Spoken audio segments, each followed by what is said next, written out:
So sweet Pak Jokowi, so sweetnya.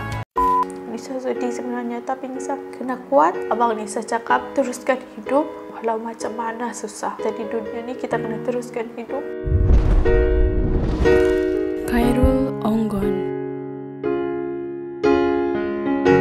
Assalamualaikum semua, selamat kembali ke channel Khairul Onggon. Kepada yang baru sahaja datang ke channel ini, jangan lupa berikan dukungan kalian dengan menekan tombol subscribe, like, komen dan juga share. Okay guys? Dan kepada yang sudah subscribe tu, Nisa ucapkan jutaan terima kasih semua. Apa kabar teman-teman hari ini? Nisa doakan semoga teman-teman sentiasa sehat dan dipermudahkan segala urusan. Amin. Okay guys, pada hari ini Nisa akan membuat satu video reaction yang Nisa pun belum pernah tengok dan Nisa nak tengok sama-sama kalian semua. Tajuk cerita ni adalah cerita hidup Jokowi daripada channel Presiden Joko Widodo. Kalian jangan lupa subscribe channel Presiden Joko Widodo. Okay guys, berikan dukungan, subscribe, like, komen dan juga share. Tanpa membuang waktu lagi untuk kita mengetahui apa yang ada dalam video ni, mari kita mulakan reaction kita dengan kiraan 1, 2, 3.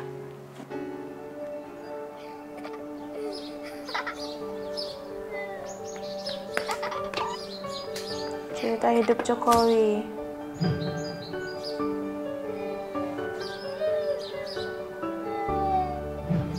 Saya, Joko Widodo. Ini adalah kisah masa muda saya sewaktu memulai perjalanan hidup. Ini saya waktu kecil. Saya berasal dari kota Solo, Jawa Tengah. Saya anak sulung dari 4 bersaudara. 3 adik saya semuanya perempuan. Saya berasal dari keluarga biasa.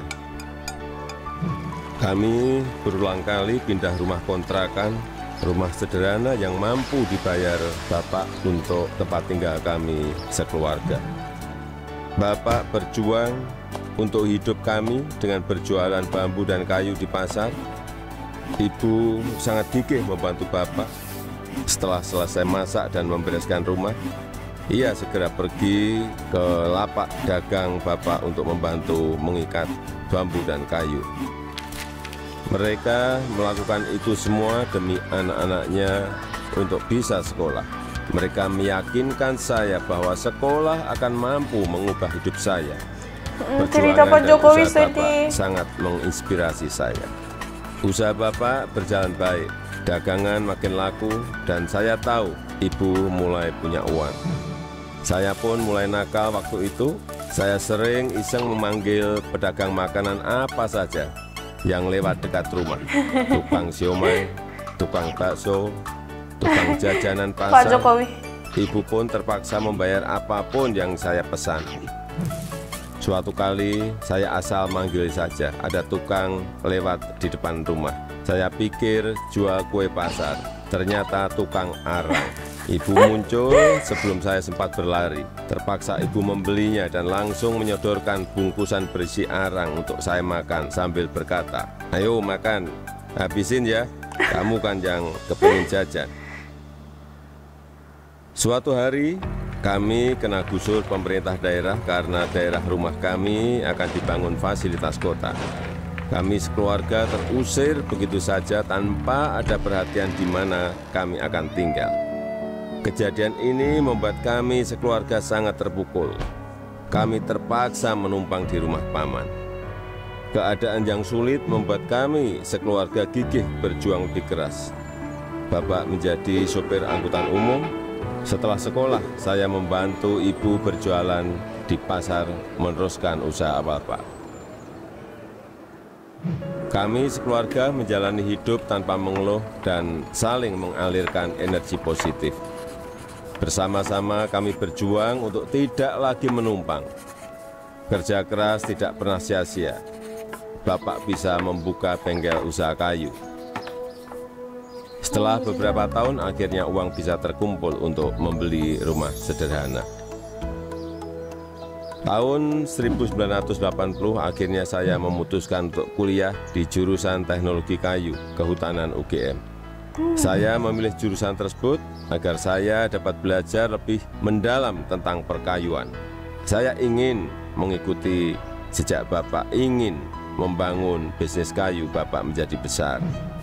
Ini saya gondrong waktu kuliah, dan saya suka banget dengerin musik cadas dari Nazareth, Queen, Metallica, Judas Priest, Guns N' Roses.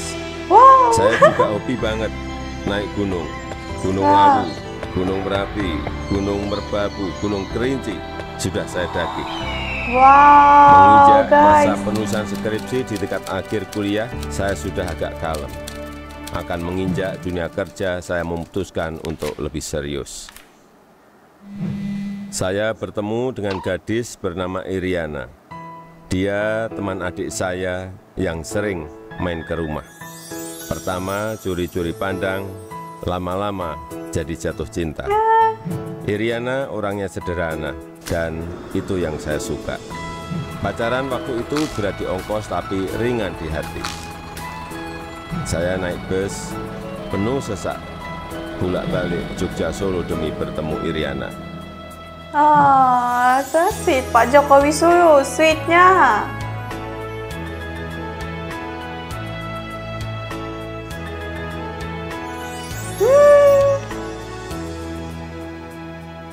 Lulus kuliah tahun 1985, saya melamar ke sebuah perusahaan kertas di Aceh. Setelah diterima, saya baru tahu akan ditempatkan di hutan rimba. Pekerjaan saya adalah mempersiapkan persemaian pinus untuk kemudian ditanam di lapangan di hutan-hutan yang gundul. Beberapa bulan setelah itu saya kembali ke Solo untuk menikahi Iriana dan menyiapkan keberangkatan kami ke Aceh.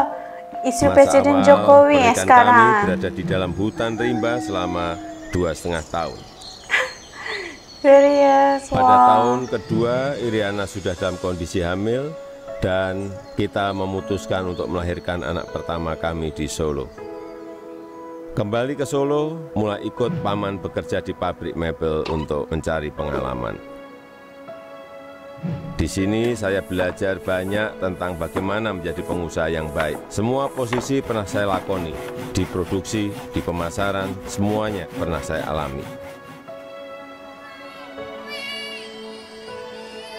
Tahun 1987, anak pertama saya lahir, Gibran Rakabuming.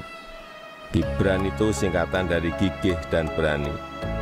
Saya ingin putra pertama saya punya semangat hidup seperti namanya.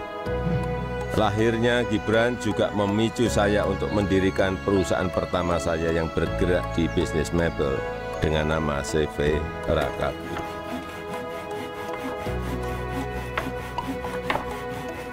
Tapi ternyata menjadi pengusaha bukanlah sesuatu yang mudah. Saya pernah habis ditipu. Barang sudah dikirim tapi tidak dibayar. Lalu orangnya menghilang. Kalau kita jatuh ya harus bangkit lagi. Tidak lama setelah itu saya mendapatkan pinjaman modal usaha. Dengan semangat untuk bangkit dan berkembang, saya bergerak cepat untuk mencari pesanan sampai luar negeri dengan cara ikut pameran-pameran mebel. Hasil usaha saya mulai terlihat, kantor tidak pernah sepi dari kunjungan pembeli. Di sini saya bertemu dengan pembeli dari Prancis bernama Bernard Jean. Dia yang memberi sebutan Jokowi untuk saya, untuk membedakan Joko Widodo dengan Joko-Joko lainnya yang banyak beliau kenal. Sejak saat itu, orang-orang lingkungan pengusaha mebel mulai memanggil saya Jokowi. 2 anak saya lahir setelah keadaan ekonomi keluarga membaik. Kahiyang Ayu dan Kaisang Pangarep. Saya ingin anak-anak saya mengenal sekolah kehidupan yang dilandasi perjuangan untuk mandiri, supaya mereka semua mampu membangun kehidupan yang kukuh. Keluarga adalah sumber kekuatan terbesar bagi saya. Saya yakin yang saya alami waktu muda sedang kalian alami sekarang. Tidak ada Jokowi hari ini jika tidak ada sejarah susah hidup saya. Teruslah berjuang mewujudkan mimpi-mimpi kalian. Mari kita terus bangun Indonesia maju.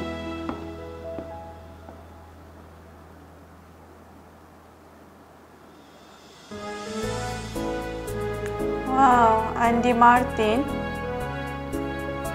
Produce Dennis Adishwara. Storyboard karakter Muhammad Reza. Wah, pandainya orang buat.